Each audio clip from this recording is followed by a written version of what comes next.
Então vamos lá, galerinha. Agora, seguindo nosso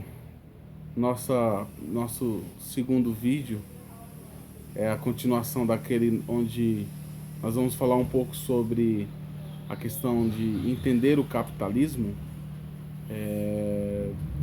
Mas antes tem uma coisa muito interessante.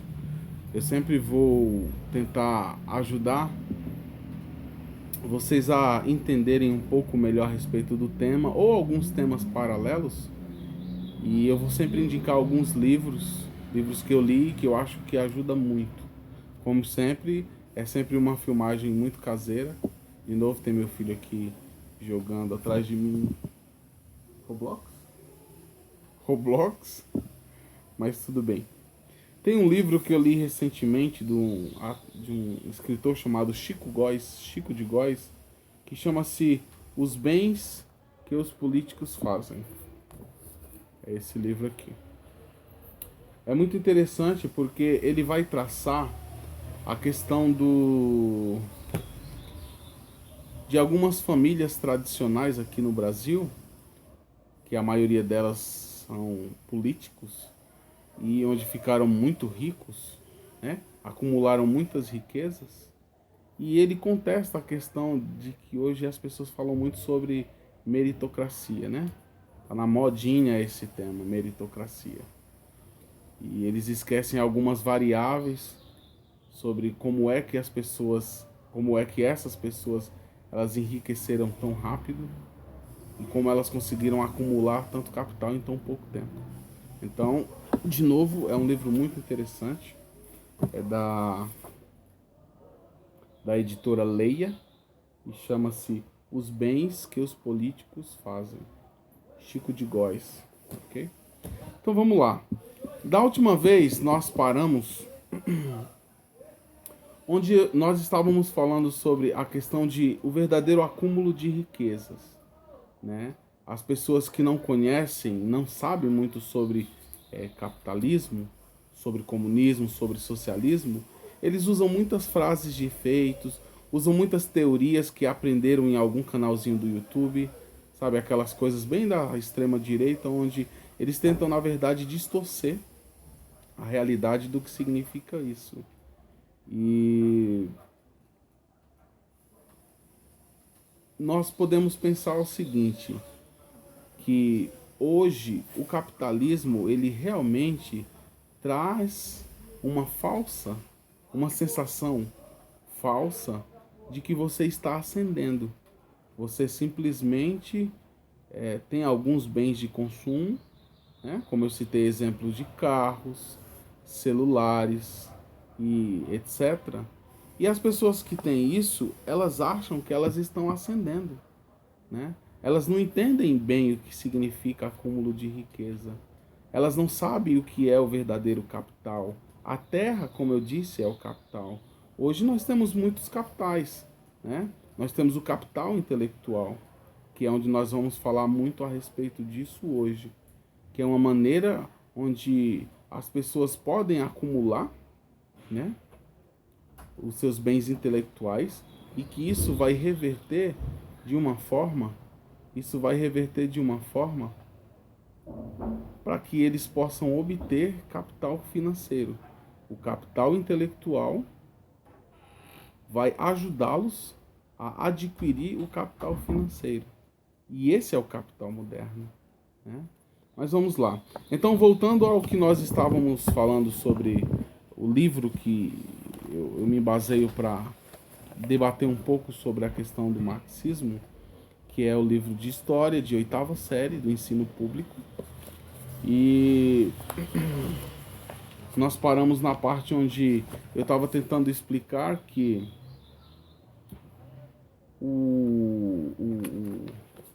o socialismo científico de Marx, ele realmente mostrava como poderiam fazer esta revolução, né?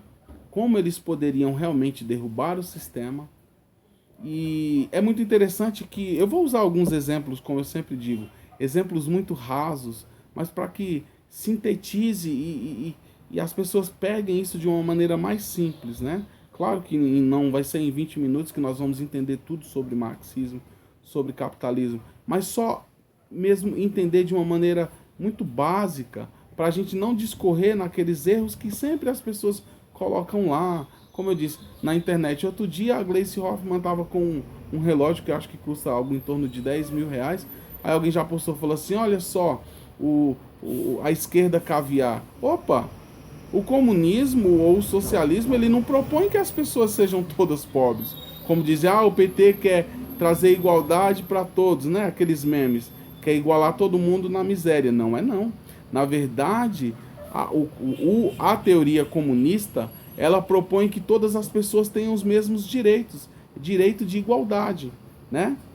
Se as pessoas elas têm a oportunidade de terem adquirirem coisas, que isso seja de uma maneira padrão para todos, diferente do capitalismo, onde só alguns podem consumir. Essa é a diferença do comunismo. O comunismo, na atualidade, ele propõe isso, não propõe miséria, como as pessoas elas tendem a usar exemplos como: olha, me diga um lugar bom onde o comunismo deu certo. E aí cita vários lugares, aí cita Cuba. Nós vamos um dia falar só especificamente sobre Cuba. Cuba, diferente do que as pessoas elas entendem, né? Ou elas ouvem falar por aí, é um dos países que é um exemplo de sucesso.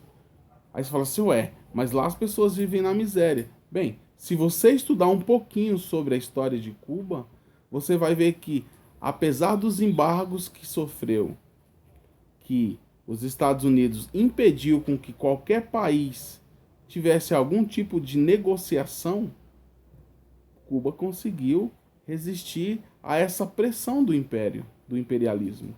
Mas assim, eu não vou entrar muito nesse assunto porque nós vamos parte por parte para tentar realmente desmistificar toda essa coisa do que significa realmente capitalismo, socialismo e até mesmo comunismo.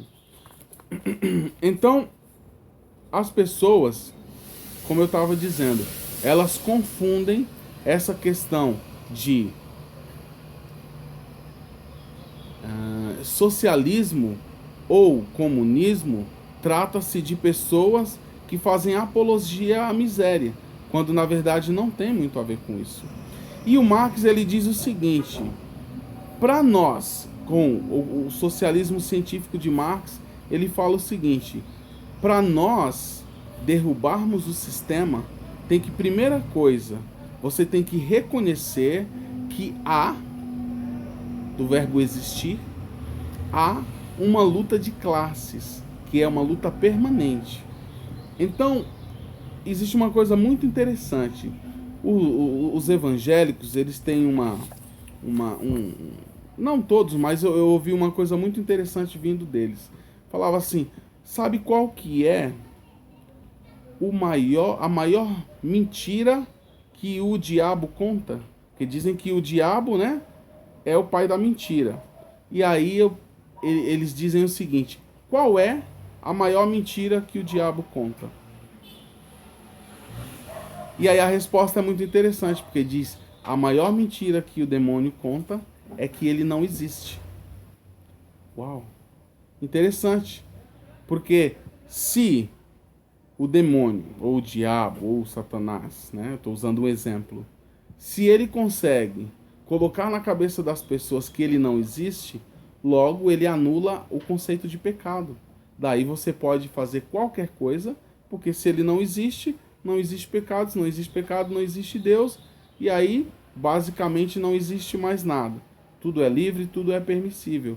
Segundo os evangélicos ou os crentes, essa é a maior mentira. Porque daí ele leva todo mundo cativo, ele se torna aquele inimigo invisível. E aí eu dei esse exemplo para as pessoas entenderem que uma das coisas do capitalismo que ele tenta esconder é que existe uma luta de classes, né? Aqui no Brasil, a maioria das pessoas da classe média ou até mesmo a elite, eles querem colocar essa ideia para as pessoas de que não há essa luta de classes, nunca existiu. E aí eu digo, mas é claro que há uma luta de classes. Ela sempre existiu e ela sempre existirá, porque o capitalismo ele está baseado nessa política de pirâmide, onde um está em cima do outro, né? Onde existem pessoas maiores que as outras, onde existem pessoas mais ricas e há pessoas mais pobres. Portanto, os mais ricos são os abastados, cheios de dinheiro, e os mais pobres são aqueles mais miseráveis, explorados pela classe rica, né? Então, essa é a luta de classes que o Marx ele diz que primeiro nós teríamos que entender que existe essa luta de classes. Então, o texto aqui diz o seguinte. O texto aqui fala o seguinte.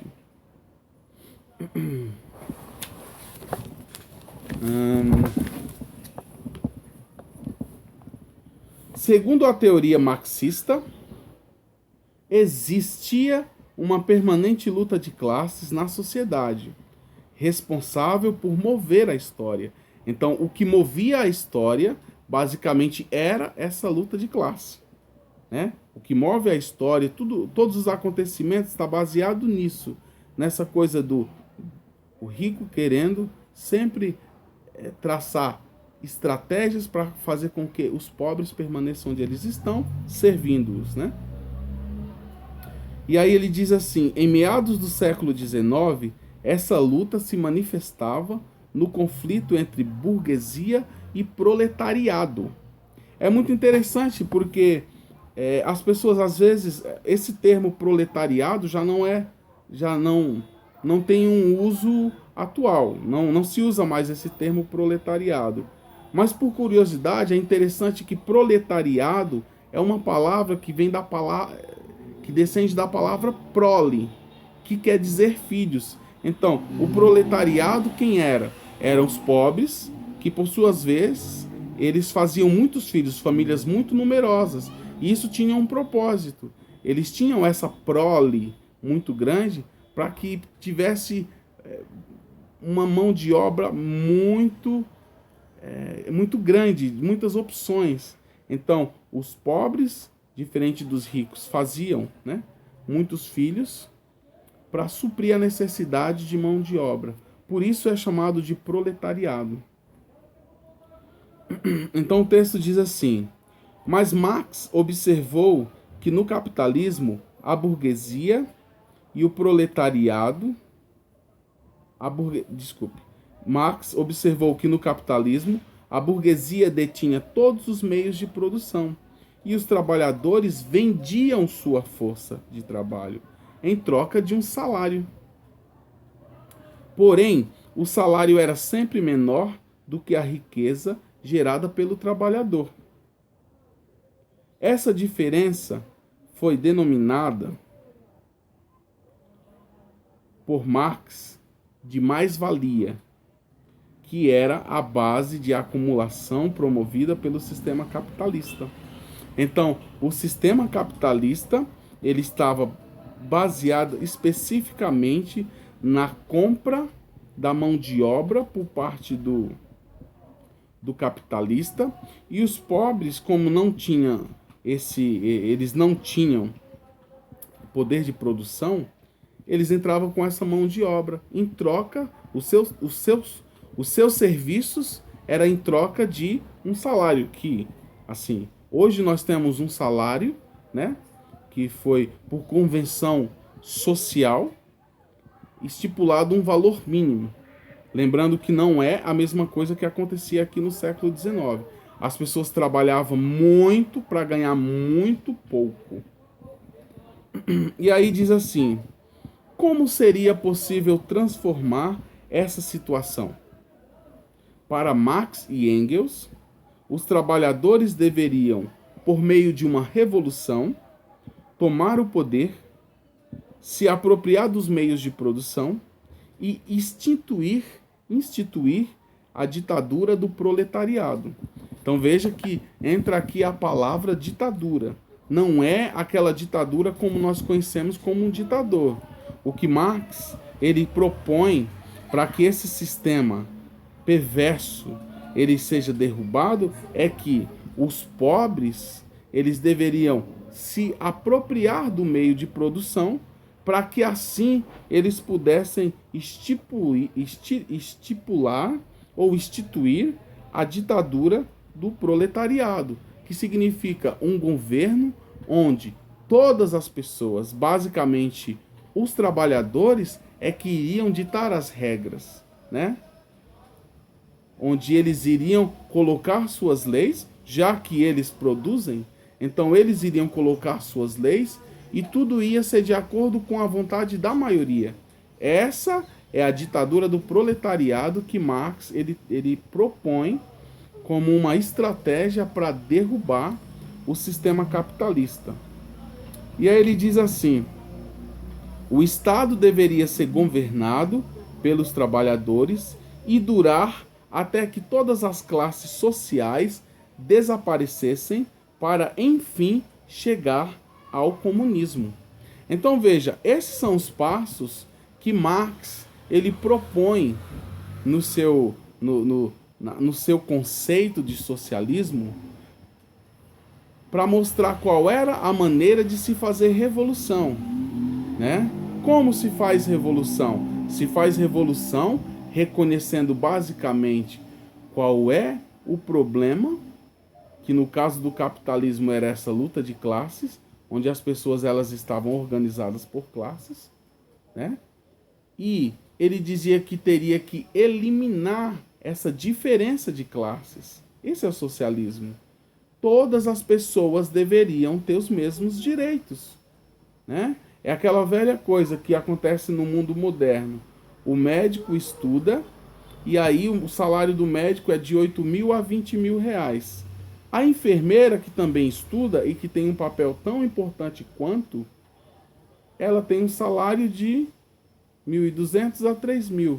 Essa é a diferença que faz com que a sociedade ela esteja organizada em camadas no capitalismo, onde uma pessoa parece ter mais relevância ou importância que a outra. E aí eles são remunerados de maneira diferente segundo esse grau de importância. Essa é a diferença que Marx diz. Tem que igualar todos. Todas as pessoas deve existir uma sociedade onde todos têm a mesma relevância, né? O médico tem a mesma relevância da enfermeira, o pedreiro tem a mesma relevância do engenheiro. Não importa se um estudou mais que o outro. O que importa é que todos numa sociedade contribuem para um bem comum. Comunismo. Aí começa a entender por que a elite abomina essa palavra comunismo ou mesmo socialismo. Porque eles não têm o espírito de divisão. Quanto mais eles estiverem distantes da classe pobre, para eles é melhor. E eles fazem essa política de exclusão a partir de vários mecanismos. A começar pela questão de equiparação salarial, né? Você vê que existe uma divisão onde lugares onde ricos frequentam, onde pobres frequentam, elas têm uma divisão baseada no poder de consumo, né? Um exemplo, você vai numa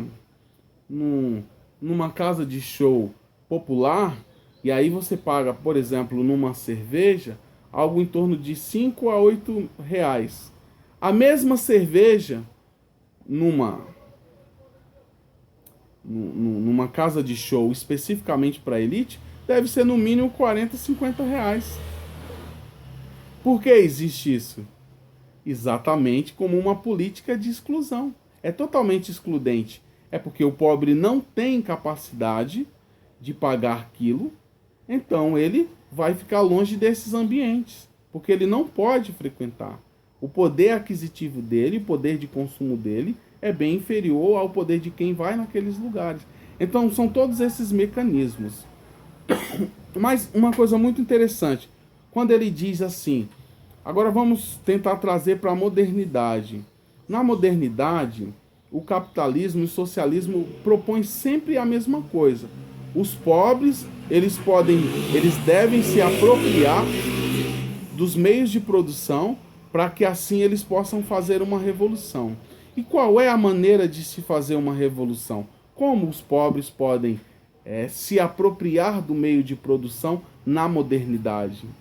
Bem, entendendo um pouco a respeito disso, você tem que pensar que hoje o capital mais relevante, que não é o capital, eu não diria mais relevante, mas hoje o capital financeiro ele controla o mundo, mas existe um outro capital paralelo a isso, que é uma maneira de, através desse capital, você conseguir esse capital financeiro, que é o capital intelectual. É isso aqui, ó, conhecimento. E a elite ou a burguesia, eles sabem disso. Por que eu estou falando sobre capital intelectual? Porque assim, hoje os meios de produção, eles passaram por mudanças desde o século XIX.